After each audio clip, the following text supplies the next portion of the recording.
to reach the same.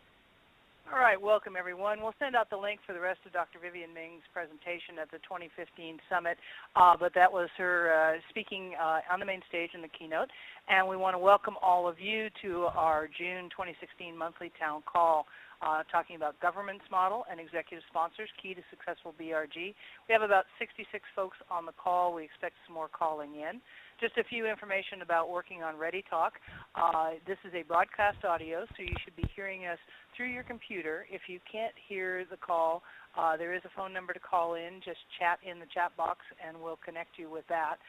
This call will also be recorded, so if you miss any part of it or have to leave early or get called away from a meeting, we'll be able to get that to you so you can hear that. There'll be a follow-up email that will contain the slides and the links so you have that information. We also have at least one poll during the call, and when a poll comes up on the screen, we ask you to come back from the multitasking and answer that poll to get some information for us about the work situation that you're working in and respond to those polls and hit submit. A couple of events that are coming up for your schedule. Our next Trainers Forum is July 13th. If you're interested in becoming a trainer, reach out to myself or Daniel or check the resource pages for the Out and Equal Training University, and you can get signed up to be a 2-year certified trainer. We do monthly calls with updates and information.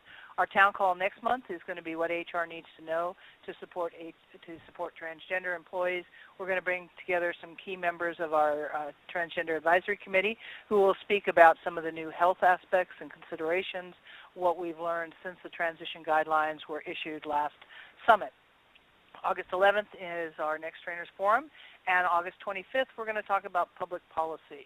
The situation and the murders in Orlando brought forth a lot of attention about how corporations respond to these situations, and so we're going to get Bob Wittick together with a panel of individuals to talk about what's working, what would be a response, what would be a good task force to be ready to go as a SWAT team if something comes up in the major news media to respond to situations, not just around LGBT, but definitely to look at companies and how they responded in terms of the post-Orlando shootings. Our next Global Town Call is going to be September 28th, and it'll be on Italy. And then our September 29th Town Call will be about BRG development. And, of course, we hope to see many of you in Orlando at the summit. Our Leadership Day this year is going to be on Tuesday, October 4th. So please check out the website for all that information and to get more details. And with that, I want to give a brief picture here, and you'll get to listen to each of our presenters. We have 2 executive sponsors, Bob and Sarah, who will be joining us, and Benoit and Jenny, who are part of the BRG members, who will be taking us through a presentation they did at last year's summit that was highly recognized. But before I turn it over to Benoit, let me do a quick poll here. And if you are part of an employee or resource group member or diversity council at work, if you could just respond to that and select your information there and hit submit, we'll be able to see the chart. We're up to about 97 on the call right now, and we're seeing the initial response on the poll is about 69% are in leadership, 12% a member, and then we do have a small either haven't joined the ERG or you don't have them in your organization. So hopefully the call today will give you some ideas about how to move forward. If you're planning on including an employee resource group or a business resource group, ERG or BRG, and then how to advance the work that you're doing if you're in an established one. So with that, Benoit, let me turn it over to you, and we'll get started. So many thanks, Pat. So good morning, good afternoon, and good evening, everyone. Sarah, Jenny, Bob, and myself are very delighted to have a chance to host this webinar, part of Out and Equal. So with no further ado, I'd like just to go straight into the agenda. So we're going to be covering in the next 60 minutes or so. I want to give you a bit of insight regarding our current framework in place in our business resource group product work in Thomson Reuters. So talk about our corporate governance model we have, and spend some time mostly highlighting all the benefits that we are getting from having a very robust corporate governance model in place in our organization. I want to share with you what we would consider our list of the 12 key commitments to make if you want to be heard as part of a BRG, kind of our lessons learned from the last few years, and then want to spend as much time as possible running a panel discussion with our 2 executive sponsors, Sarah and Bob, and obviously spend some time on some question and answers coming from you, of our attendees. So Why we decided to build a corporate governance model to run our BRG named product work? Well, very simplistically, we had the conversation many years ago when we thought if we want to have some credibility and some weight around the table of conversations in our organization, we need to make sure that we are structuring our BRG in a very professional way. Hence why we decided to be, as any other department and function and businesses in our organizations, at a very, structured approach to how we're going to be running our BRG and its activities. And we decided to set up a global leadership team with the true representations of all the different countries that our company has some offices into. So we have 3 members representing Americas, 2 for Asia Pacific, and 2 for UK EMEA. And our role as a GLT is to meet together once every 2 weeks to discuss, how we are making some progress on our priorities for the year 2016, what needs to happen, share some best practices, anticipate some events like the one we're running tonight and some other ones, and make sure that we are aligned in our practices across the organization. Every year when we attend our Unequal conference, we do spend one more day together after the conference to build our strategy for the year to come. And that strategy is actually building our different priorities for the year to come. And this year in 2016, we've got 4 main areas where we have dedicated all our strength and attention to. And those areas are active engagement from our members. The other one is moving from friends to allies. The third one is around professional development. And finally, the last one is around community relationship management. So I'm not going to spend too much time on it right now because Jenny will talk you through them in more details in a moment. But I want to make sure that you have a clear idea that those 4 buckets are forming our strategy for the year to come, and some of them sometimes can be extended for 1 more year, 2 more years. There's still some activities we have to complete on those different areas. In addition to having, a GLT in place and those priorities for the year currently happening, we also have a couple of enabling functions, and those functions actually are helping us being very robust in the domains of communications, global events, and planning, but also making sure that we have, a very sound and approach to our budgeting and reporting. And finally, making sure that we also partner with the other stakeholders across the organization, specifically when we talk about the global benefits, because there's a huge amount of work to be done in that space as any other organizations. On the communications, global events, and planning, very quickly, our focus is just to make sure that we have a hub site, so a website, internal website, which is kept up to date when all events to come are promoted to our members. But also making sure that we have regular communications with our members, either via email, via quarterly calls, and so on and so forth, and continuously connect with all of them, but also making sure that they know wherever they are based what's going on in our BRG all along the year. Regarding the budget and reporting, it goes back to what I was saying in the introduction. If we want to be taken seriously and have credibility around the table, we need to make sure that we are delivering as per our plans and that we're making the most usage of our, of the money that the organization is giving to us to run our BRG. So we do report back regularly to our corporate responsibility and inclusion team and make sure that any penny we're investing in our activities, there is a return on investment in some way or another for the organization. And finally, around the global benefits, we all know the story. Our LGBT community sometimes has to fight in some of our countries to make sure that they are treated equally to the rest of our employees. And our BRG is working as much as it can with our rewards and benefits colleagues to, make sure that in any country where we have, a Thomson Reuters presence, we're making sure that our policies and our approach to, dealing with partners, spouses is equally the same, irrespective of our sexual orientation. So with no further ado, I will pass it on to Jenny, who will detail a bit more our different priorities for the year 2016. Jenny, the floor is yours. Thank you, Benoit. So on this slide, we're going to drill down a little bit further onto the corporate governance model here. It's not actually displaying. Can everyone see that? It doesn't look like it's displaying correctly. Okay. So basically what we have here is the programs underneath the work streams. So if you look at active engagement, we have 3 main work streams, programs that we use under this work stream. We have the personal touch program, which is where we work very closely with our sponsors to basically coordinate their calendars, give them briefings on different countries, so that they can go around on their travels. They can go and basically do some promotion and awareness of Pride at Work. We've also had a video series which was very popular. We are looking at storytelling and personal focus as well, so that people can relate to people's challenges in the workplace. And we've also had a big focus on bisexual and transgender employees, which has also been very successful. From the Friends to Allies workstream, this one here, basically we always used to call our allies friends. We liked the term, but because we want to sort of fit in with best practices and company standards, allies is a more recognised term. So we're transferring all of our materials and we're doing a big communication campaign in order to rebrand ourselves as allies.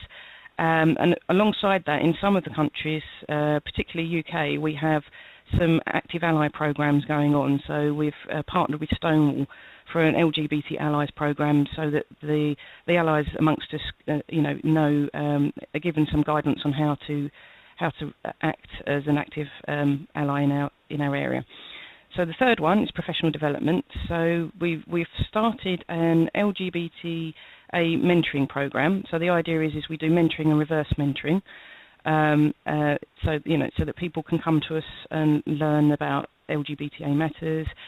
And we've also been doing some authenticity and self-awareness professional development programs, particularly in Asia, where they've worked very closely in conjunction with the women's networks, which has been very successful too. And then lastly, this is an internal work stream, so we don't pull in anyone else other than the GLT for this one. And we basically look at all our relationships with our internal and external community. So we pull in, we share best practices with the other BRGs in the company, and also learn from them as well. And we also review our strategic partnerships to make sure that we're getting the best value for money, and we're using we're working with that partnership effectively. And we do basically twice a year reviews with our corporate responsibility team on objective alignment here. So that's really a drill down on the governance model. So the next slide is the benefits. So what are the benefits of the governance model? Basically, having the GLT means we've got worldwide representation, and we also have quite a diverse team usually in the GLT. So it means we cover the different orientations, genders, ages, etc., so that we get a really good global viewpoint there. We basically make sure that we have clear roles and responsibilities for each of the members, so that everyone knows where they stand and what they've got to do in their role. We have clear and well-defined work streams, as we've just discussed. We make continuous use of those enabling functions, particularly the communications function, to make sure that we're serving the BRG effectively. And we have line of sight. So basically, we work upwardly with our corporate responsibility and inclusion team, and then we also work with our chapter site leads around the world as well. And our strategy each year is signed off by our corporate responsibility inclusion lead, as well as our executive sponsors that are here on the call. So next slide, sorry, I'm just waiting for it to come up. So continuing the benefits, basically each GLT member becomes a key liaison for our strategic partners, and also for our work streams, to make sure that the work stream leads have all the help, support and assistance that they need, and everything is working effectively. If you look there, we've also got an example of some of the strategic partners we work with, including obviously Out and Equal.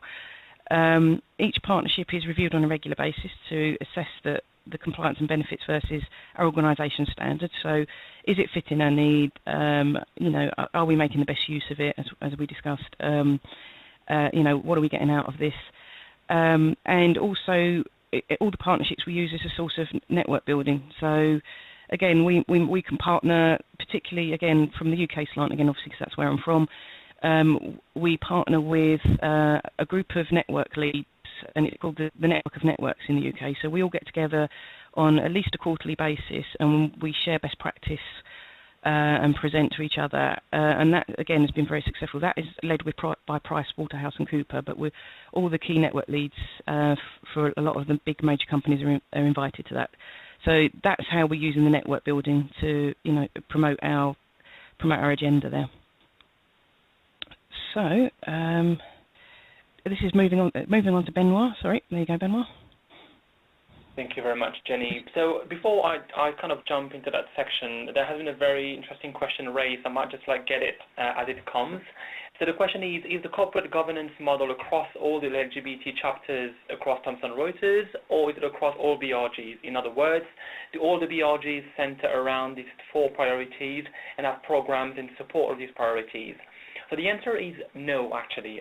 Those 4 priorities that we know Jenny has detailed just like a minute ago are actually the priorities for our BRG product work, for the LGBT BRG in Thomson Reuters.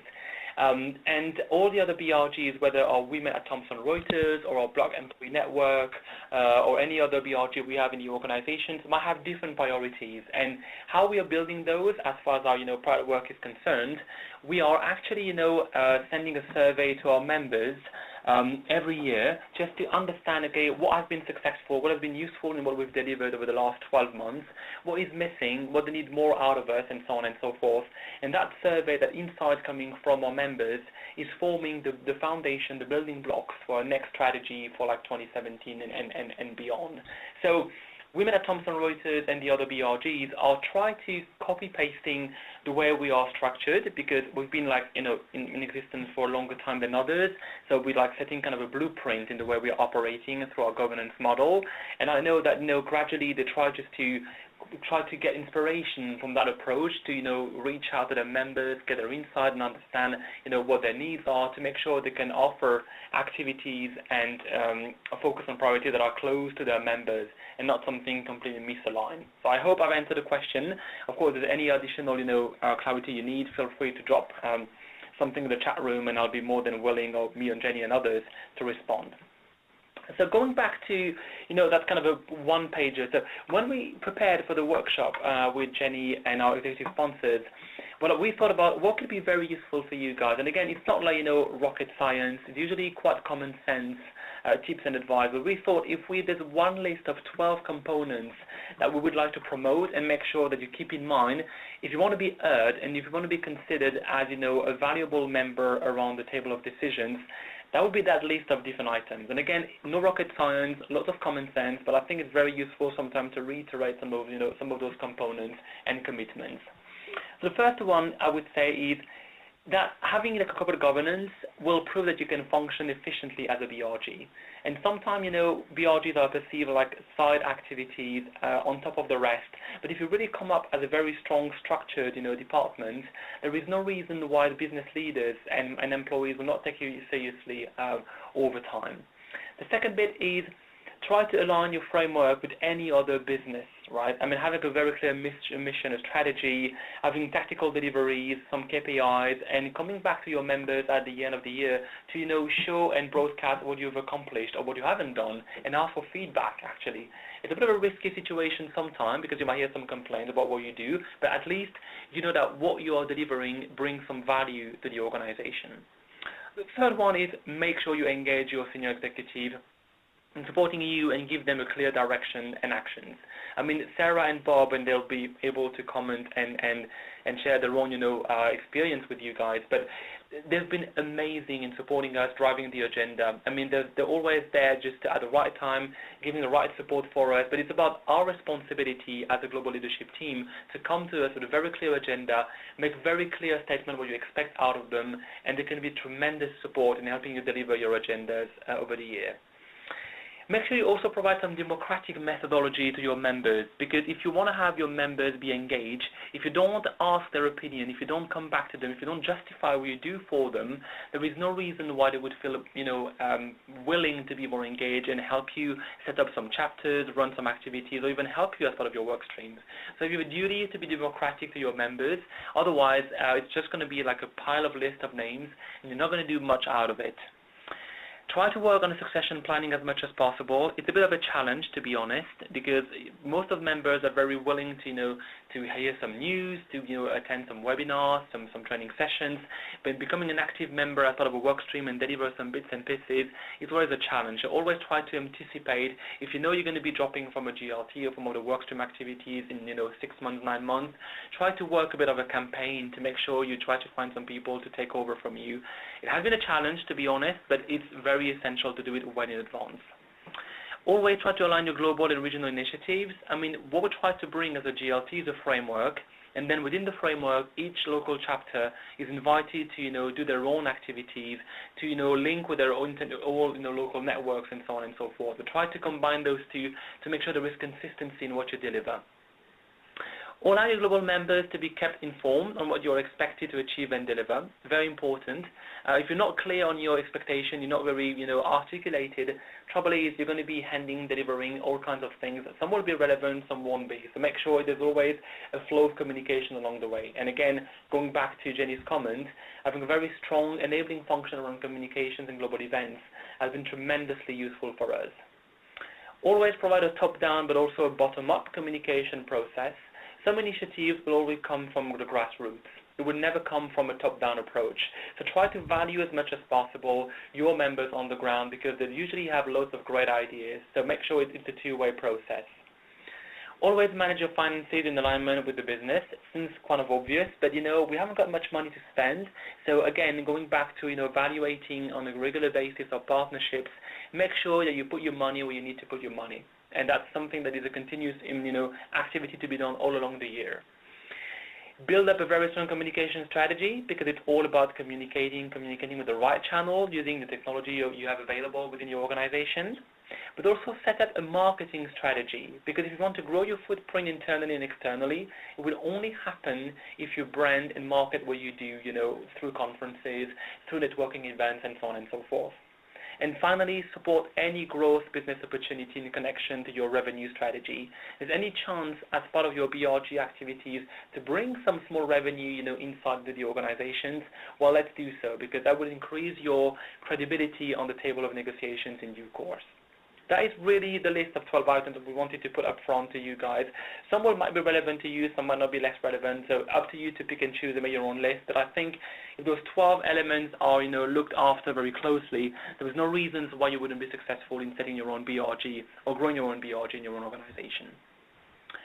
Another question that actually has been raised in the chat room in the meantime. The question is, can you give examples of the types of actions, direction you've asked of your senior executive and sponsors? Spot on question because that's going to be part of our conversation with Sarah and Bob. So we will answer that question for sure. Leave it with us, and we're going to be running our interviews now with Sarah and Bob, and I'm sure they will come as part of our conversation. Jenny, floor is yours. Thank you. Right, so now we're going to have our panel discussion with Sarah and Bob. Sarah and Bob are both very senior in the company and very kindly volunteered to be our executive sponsors, and they've been wonderful sponsors and very active sponsors. So what we're going to talk about is what we do with them in order to have a successful presence there. So we'll go on to the questions that we've written here. Sorry. Okay. So we'll start with Sarah first, and then we'll go on to Bob. So firstly, as a sponsor, what are you gaining out of this role, Sarah? Thanks, Jenny, and thanks, Benoit. I thought about this question, and the most valuable thing I'm gaining out of this role is really kind of inspiration, and this group, this community, and this BRG is kind of the most inspiring group of people that I've ever worked for, to be honest. I'm engaged in a totally new way, right? So I've got a very busy day job, but I get to kind of lift my head out of that on a regular basis and work with a team that is educating me, is creating awareness, and really making me curious. So it has definitely enhanced what I do every day and made me better at my job as a result. Just based on the fact that I'm contributing to something that I truly believe in and making Thomson Reuters a better place to work. Thanks, Sarah. Bob, would you like to comment as well? Yeah, sure. So thanks, first of all, for having me to this. And good picture, too. That was I think that was taken in St. Lucia at the top of one of the Peace Hall Mountains. For me, obviously, I've loved working with this BRG from the very beginning that I was asked to be a sponsor. And, as Sarah said, it's sort of a two-way street, right? There's value that I think I'm able to provide in terms of, helping the group with ideas and various things that, I can contribute to making the mission of our Pride at Thomson Reuters a successful organization. But it's also an incredible opportunity for me to learn and me to understand, as a friend now turned ally for the organization, and just even getting my own organization incredibly engaged with the BRG has been absolutely fantastic. As an example, we took our Convene application, which is something that we've previously used for big conferences and events, and we white labeled it for Pride in London and had over 10,000 people download it. And I had my product manager who was in London last week while this was taking place. And there's so much that we are gaining in terms of just understanding, better how to better serve, and how to kind of just, back to this blog post that I'd written internally that is still probably one of my favorite things I wrote. This label tribes and friends, and the way that we try to break people down into, I'm an England supporter, I'm an Arsenal supporter, I'm gay, I'm a father, I'm this, I'm that, and really at the end of the day, trying to encourage people and help people to understand, and eloquently point out the fact that really the basis of our engagements with people fundamentally ought to be about, is this a nice person, and not tacking on all these labels, quite honestly. The labels are labels, and I'm just learning so much, from the people that I've been able to engage with across the organization. Really pleased to be a part of it.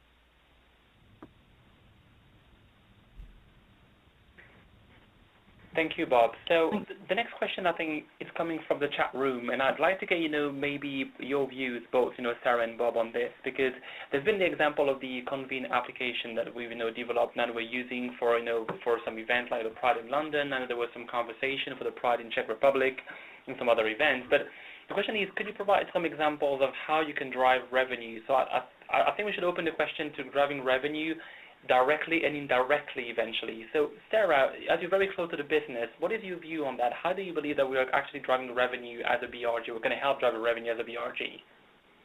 Yeah, great question. Thanks, Benoit.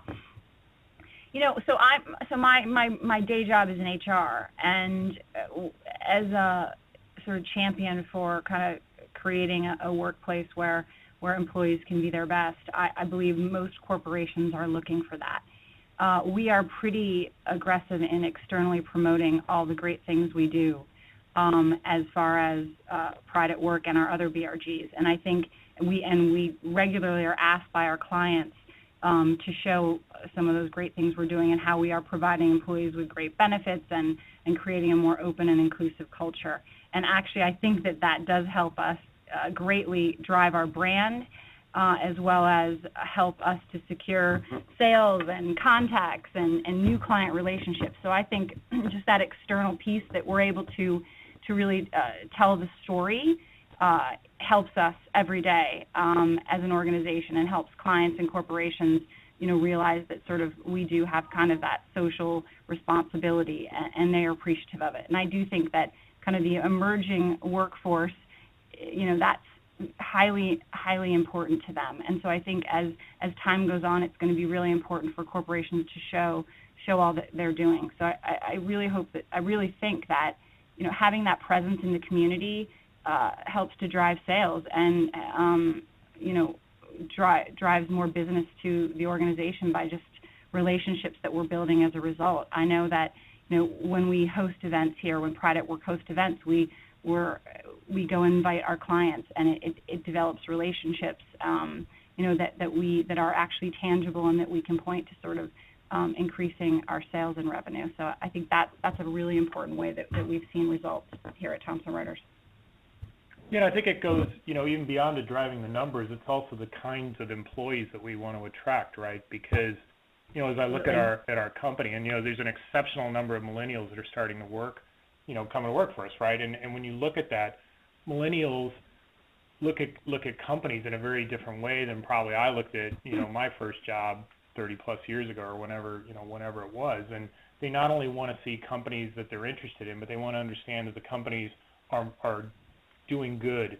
You can do good and you can make money, right? And there's so many examples of this within Thomson Reuters, whether it's the work we do with our foundation, the UK charity that we support, Apps for Good. That's not about writing a check, but it's encouraging kids to learn how to become entrepreneurs and how to code at an early age. And this is expanding globally. And to me, that is a lot of the dollars and cents that comes into play, because you're not going to be effective as a company unless you can attract top talent. And by having all these different sorts of engagements that we have, things that go, and it has to go beyond just writing a check, right? It's that giving back, it's that engagement that I think is so important to attracting the best talent out there. Yep. Yeah, and I'll add on to that, Bob. It's also retention, right? So it costs money when you lose people and you have to hire people. And I think that what we do, and I hear all the time when I talk to Pride at Work members, they stay here because of the engagement that this organization has to the LGBT community, 100%. And actually someone on my team, Jason Rosenbaum, who's part of one of the regional Pride at Work leadership teams, he tells the story all the time that he came to Thomson Reuters and is employed by us today and was attracted to the organization because of our presence in the community. So it's valuable when we can show those results. Thanks both. So we've got another question here in the chat room. Stacey asks, can you give examples of the types of actions, directions you've asked of your senior execs and sponsors? So I think we can all answer that one. As Bob is a prolific blogger, we obviously ask. Sometimes we don't even have to prompt you now, do we? Bob is very aware of the environment and events that are going on and things like that. So Bob has a lot of followers, and he blogs mainly internally about different subjects. He just mentioned that labels post that he wrote. So that is really handy for getting awareness there and for showing his support. So that's one of the many things that Bob does. Bob, Sarah, would you like to comment on some of the things that we've got you to do, if you like? Well, it's a lot of different things, right? But I think it's more than just me. I mean, it's important that we show the leadership from the top, but it's also the engagement. Again, I'm going to pick on this Apps for Good charity because it's a great example where a couple of years ago we sponsored this category on information, and I happened to be at a girls' school in Warwickshire, which is about an hour and a half north of London. And the girls at this school had come up with this idea to create an app for LGBT teens who were curious, and they wanted to have a place where they could go and they could get confidential yet reputable information that would help them try to understand the questions and things they were going with. The minute I saw the idea, I knew it was going to be a winner, but I also knew immediately how far I could take it. And so part of what my job is to make connections, right? To say, what, I need to get you connected, for example, with our group in London, which happened to be Jenny, happened to be another guy by the name of Sean Hamilton, who helped the girls build an app that, when it launched, it not only won its category, but Richard Branson, Stephen Fry both tweeted about it. The girls are looking at how they take this globally. And so, a lot of what we do isn't necessarily, there's the obvious things, as Jenny mentioned, it's the blogging, it's coming to events, it's things like that. But Sarah and I, because we've got these amazing networks across the company, it's also about knowing how to bridge connections. And that to me was just a great example of, seeing something, knowing where my value runs out really quickly, but knowing how to plug in the right people to make something very cool happen. Yep. Agree. And similarly, I think it's about, we do have connections, and I'll use my HR example again. Because I know some of the folks in the human resources organization, recent example was we had an employee who had a child going through wanting to go through some surgery, a transgender, and they actually, our insurance was putting an age restriction on it, and they appealed to me, seeing if I could help, and I was able to get some connections with our insurance company and some of the benefits folks that we were able to kind of change what we were offering and get actually Cigna to agree to allow for the surgery at a certain age for son, and that was a pretty incredible, and actually we changed the benefit then across Thomson Reuters for good, so that was huge. So I think just creating awareness, and frankly, just because we raised that issue, we've gotten our benefits team to think about some of these things differently, because until we raised it, no one would have even known it was there, and it was prohibiting things, children from being able to do certain things. So it was great. So that's an example. And just, as Bob said, we travel a lot in our jobs, and just getting out to some of these locations and showing our support, helping to drive support in some of our locations that maybe are trying to kind of gain more of a community around Pride at Work. We do that often. And we're very thankful for that, because both of you are always willing to make the time when you've got a very busy schedule on travel to meet with your members. And I think this is like a living example of how executive sponsors can really make a difference and help us attract some more members. I'd like to move to another question to you both. As a sponsor, what have been the reactions, if any, of your peers regarding your own engagement regarding our BRG? So, Bob and Sarah. You want to go first, Sarah? Yeah, sure. Something that I've noticed is that I'm someone that they can call on. So they're leveraging me a lot more for things, asking me to participate. Kind of treating me a little bit like a subject matter expertise. They're having situations where their employees, other employees are trying to get more exposure to what we do at Pride at Work, or there's situations that they have questions or need help, or they're trying to drive more awareness within their organizations, and so they're relying on me a lot more. So I think I've just become someone that they can go to, that they trust, and that they can ask for some help. So I think, again, it's just another connection point. I'm pretty vocal about my role, and I'm constantly talking about the things we're doing and trying to get them to get their organizations more involved. And so I think as a result of that, they're coming to me a lot more and seeing how my engagement is driving value in the organization. So I've noticed that actually a lot recently, more and more. Yeah, I think in my world, the thing that I've really discovered this is maybe the most interesting piece. The engagement has been less at my peer level, but more because I work in our central technology function, and technology, as you can imagine, in a company like ours, actually in a company like most any company that's heavily skewed, from a technology perspective, is heavily skewed male, and the number of people who have come to talk to me privately that want to talk about being lesbian or gay, not prepared yet to come out, but just want me to know, so that, to say that, they appreciate having somebody who is there as an executive sponsor that they can see has got the back, is bought into this, and isn't going to tolerate a culture of discrimination or anything like that. And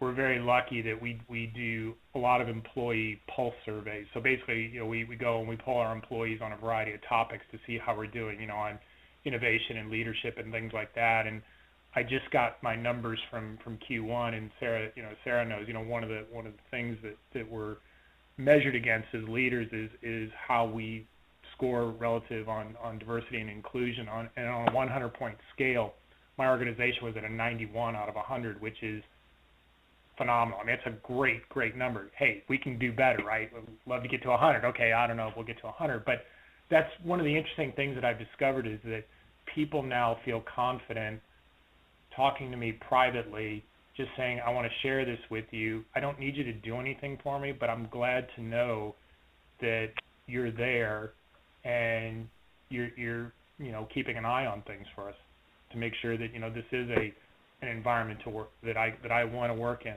and continue to work in. Thank you very much. Thanks, Bob. Thanks, Sarah. Benoit, did you want to read out the question on the chat window there? There's a new one coming. Sure. So the question is, how do you use the governance goals and leveraging our executive sponsors on the global scale in countries where Thomson Reuters is but still legally don't support LGBT employees? So we have a number of those countries. And maybe I will start with you, Sarah, because with the Reuters News division you're supporting, there is a number of countries where being LGBT is not very easy. Yeah, absolutely. What we've done is we have really tried to reach out and support our teams in some of those countries and help, one, to understand kind of what they face every day and provide support and security and options for them. So really kind of digging in specifically in certain areas to see how we can create kind of a safe environment. What are the things that we think that we can be brave at and bold, and as an organization, Thomson Reuters, be more vocally supportive? So I think it's really a case-by-case situation.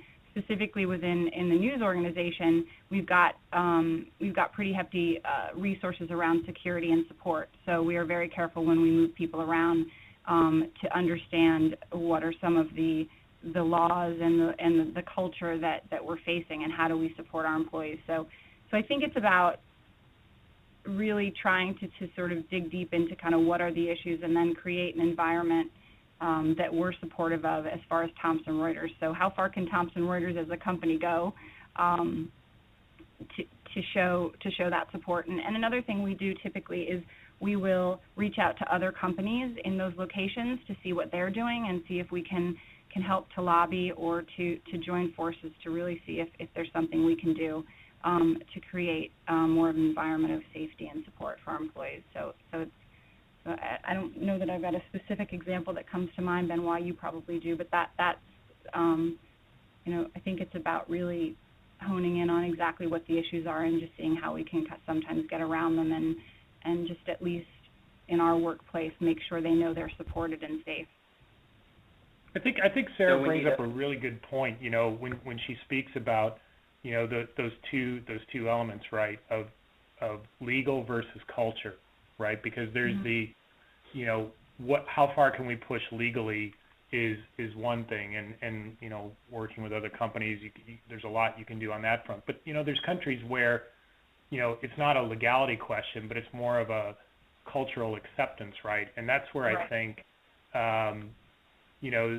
we can go in as executive sponsors, as senior leaders, and reaffirm in those countries where the legal issues have no standing, right, whatsoever. This is about, okay, culturally it may be this way, but guess what? The world moves on, as we've seen here in the U.S. with the remarkable changes in attitudes, right? And I think that's going to be the case that's going to sweep a lot more countries around the world. So to me, it actually feels like there's sort of two separate things we do depending on whether or not there's a legal component in which there's boundaries that you can push to an extent versus a country where it's not a legal issue, it's more of cultural history, whatever, that has them look upon the LGBT community in a particular way. Right. And I think, too, the other thing we do is with our benefits, right? How do we get around and provide add-on benefits or things that are helpful? So we do have a pretty fabulous benefits team here that is extremely open and willing and wants to make sure they're looking at what we can do around the globe. So that's something that we're definitely we're fortunate to have, and that we do pretty regularly, is look at sort of what can we do to help support from that perspective.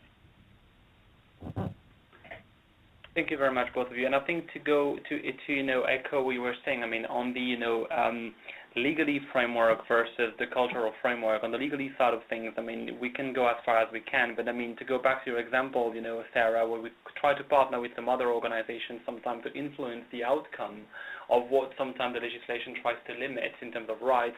I think we've got India as a good example. We managed just to get back some benefits for spouses, like for same-sex couples, even though the legislation is pretty not very LGBT friendly these days, but it doesn't prevent an organization to be more generous than what is expected at the country level. And there's been a good success story on that front by partnering with other organizations in India to make sure we can reinstall those benefits for spouses of our LGBT employees.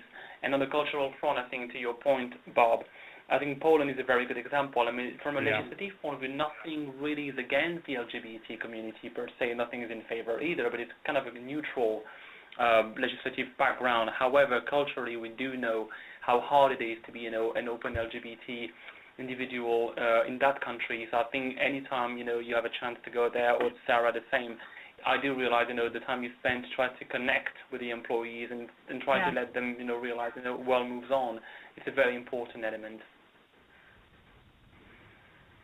And that's interestingly one of the countries where, back to what I was saying about the sort of the individual reach out that I get, people who aren't necessarily comfortable in Poland with coming out, they really do admire the fact that, hey, there's somebody at the top here who, isn't judging me, is, very accepting of me, and it's a phenomenal thing that, we've sort of created that kind of environment that employees can come and say that.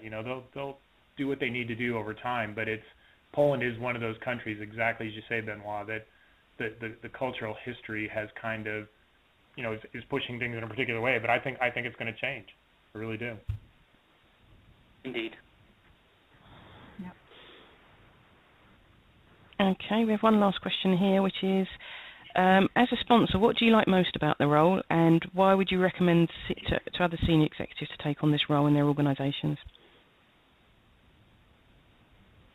I think we've kind of covered that in point one, but if you want to elaborate on that a bit, then.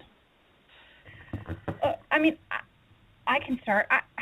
I'll tell you what, the people, and I'm kind of going to repeat what I said the first, but I'm inspired on a daily basis. I'm motivated to do better things. I think even if you go back to sort of the corporate governance, I mean, we're very well organized, Pride at Work, and I love the fact that I can look at the corporate governance and figure out where I can add the most value and where my passions lie, and I can kind of hone in to those areas. So for me, that's been super helpful. Like I said before, I think I can see the value that I'm adding, and Bob said even just through engagement scores or through people coming to me in the hallway and saying, hey, I saw that you're co-executive sponsor of Pride at Work. How do I get more information? Just little things like that. So I think it's how I feel that I'm adding value. And as Bob said before, my openness and education and on some of the issues and some of the ways that I can help, or some of the things that I had no idea were challenges, as well as I'm an ally, has just been amazing for me. It just opened my eyes to so many things. So I think I've grown as a person personally, and also it's helped me in my job. It's helped me in Reuters create more of a platform and more of an open and inclusive environment. We just launched a LGBT forum for our journalists within Reuters, and I think that's because we've been pretty active over the past year and a half in that space. So it's been great. And I have to give a lot of credit to Jenny and Benoit and the global leadership team, because they really have given us a direction and space and opportunity to be able to help. Yeah, and it's, I'm going to sound a bit like a broken record too, but it is the people, right? I think, Sarah and I are both pretty naturally outgoing people to begin with. And, no question that we've come with, has ever been looked at like, why are you asking that question, right? The forums that we've gotten to hold together, and I think of the one, we did with our Pride team in New York, where one of our transgender employees just had us in stitches talking about, we had this opportunity to pose questions to our New York LGBT team, and the question that came up was, is the media, we were talking about, how the media portrays the LGBT community, and do they harm or hurt in the way it goes? And, this one of our transgender employees just had us laughing so much, talking about the way that, the reality, separated from the myth of the way the media wants to tell the story. And I just learned so much. And not only that, but they're a great team of people to go out with, when I'm in London. We had a great night out when I was on one of my trips in London that Jenny helped organize. And I think that's the thing, right? All of this is about, these artificial boundaries that, have been created.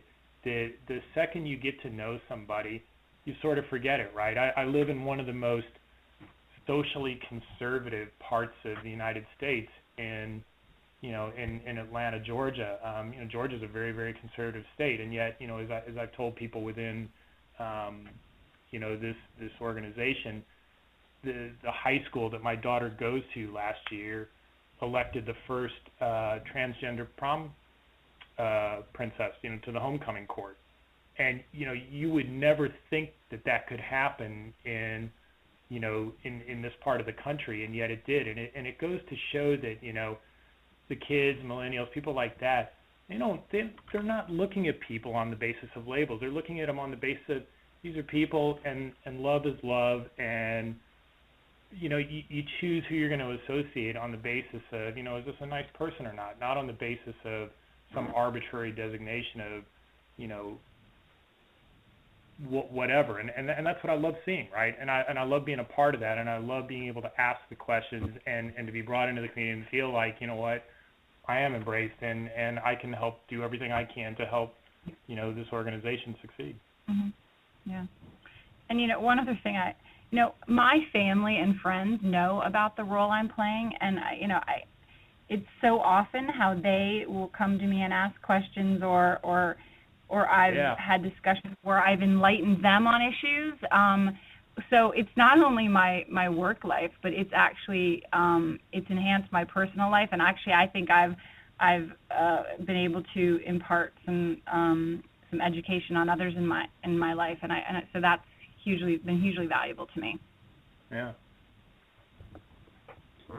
Thank you, both of you. And we can return the compliment because, technically, Jenny and I can only do what we can do with our colleagues on the GLT. I think if we haven't got your support, it would be quite a daunting experience sometimes to read. I think it's a both-way process, to be frank.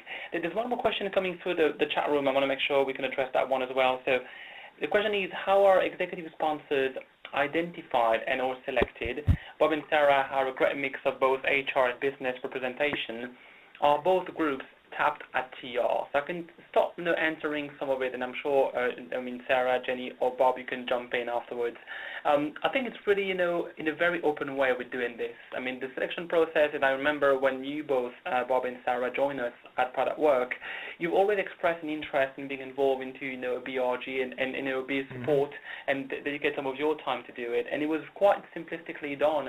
I know the conversation was started, we had a very open dialogue, and then both of you, accepted to become our sponsors. I don't remember any too narrow, complex, and heavy process for selection, but interesting to hear you both when you're inside, how it happened and how you found, that selection process happened to you. It was exactly as you described. I think the way that it popped on the radar for our Pride at Work team was way back when I had just joined the company, and Sarah, I'm sure you remember this. We were doing some promotional work around the It Gets Better campaign, and there was a discussion, on, if any of you execs want to write something, feel free to write something. And I wrote something, and then it got published externally on our external corporate blog, and I think to this day it's probably still the most read posting I've ever done in 6 years in the company. And I just said how I felt, right, about things, and getting involved with the It Gets Better campaign and the Trevor Project, and why I thought those really mattered. And it wasn't, sort of corporate boiler speak. I just wrote from the heart. And after that, the next thing I know, I get invited to, the Christmas party in New York that our Pride team had, and talk some more and talked about some things I thought, I could help bring to it. And then the opportunity arose, and it was, in a heartbeat. So, again, I think what you'll almost find in a lot of companies is probably natural support for people who would want to be your executive sponsor. You just have to be open to listening to it, I suppose, when it's knocking on your door. Mine was very different. I don't know if the Pride team wanted me, but I was not going to give them a choice. No. I'm glad we have you there.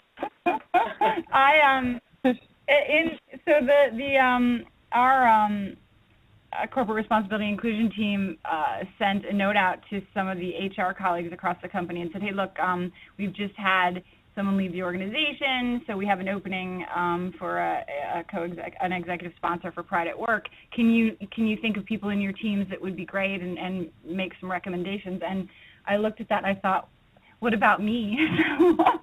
So I replied and said, what about me? And they were like, sure, great. And so it worked. But so I nominated myself. Well, it was a no-brainer anyway for both of you. I hope they're happy. So I am. There's another question in chat. I'm conscious of time here. Erica has asked us, in an organisation where there isn't active executive support, do you have any advice for how to woo an executive to take an active role as an executive sponsor? So, I mean, I can start that conversation off. So I think the key thing that we have is we have one liaison for each of the executive sponsors. So obviously, Benoit is the liaison with Sarah, and I'm the liaison with Bob. And that way you build up a regular relationship. So you have a regular, every fortnight meeting, or bi-weekly for the American audience here. But that sort of combined with the governance model means that you can give your sponsor things to do that they're interested in. It basically means that you've built up a successful relationship to the point, like I said, where Bob just goes, I don't even have to prompt Bob, he'll just go off and write a cool blog or come up with something cool as well, and same with Sarah. So it's about forming relationships for me. And I think, Benoit, I don't know if you want to comment on that as well. Yeah, I think in an organization where there isn't an obvious or very open support to, any of those, issues, and you feel, okay, how do I going to make, someone be interested and willing to raise their hands? The one thing that I could advise to do is to sometimes use your internal network and invite them to talk to your ExCom or your management team, your leadership team, whatever the name is, just that they can see that actually it's not like a fanciful stuff to do. It is like a common feature and a common topic for all organizations that want to be, part of the future of our business world. And I remember having done the same in the other way around with some organizations based in France, where actually, the LGBT topic was not really talked about on the agenda at the business level, at the ExCom level. And they asked me if I could come over and talk about our own experience. I went hand in hand with IBM and some other organizations very well, advanced in that space. And we just shared our experience just to promote why we're doing this, what's the added value for the organization, what is the benefits, going back to the example given around talent, retention, making sure people are happy in the workspace, they can deliver even more, 120%. And I think that really helped, get, the buy-in from those organizations. Sometimes it was a bit long as a process, but at least, we were helping them to do it. Conscious of time, I'll pass it on to you, Pat, maybe to close up the call. Sounds good. Are there any other closing comments, Bob or Sarah, that you'd like to make? The last thing I was going to say on that last question is, call me. If you can get the forum put together, I'd come in, and I bet Sarah would too, and tell you why we have found this valuable and how to go make this happen. Yep. I was going to say the same thing. I was going to say. Offer. Yeah, I agree, and I think it's really about the value proposition, and if you can show that, I think people would gladly come forward. So absolutely, agree with Bob. Benoit, Jenny, any last thoughts? No, yeah, fine. Yeah, just grateful that we have such, great active sponsors. That it's helped us so much. So I'm really thankful to Sarah and Bob. Ditto. And I appreciate all four of you. It's been a great call, lots of good questions. And so we ask you to go ahead and complete the survey at the end when you sign off. We'll be back next month talking about transgender employees, and there's more information here. We will be sending out a follow-up email with the link to the recording as well as the slides. And as we get more questions in, we'll continue this discussion as we move forward. So thanks very much for joining us today, and we'll see you next month.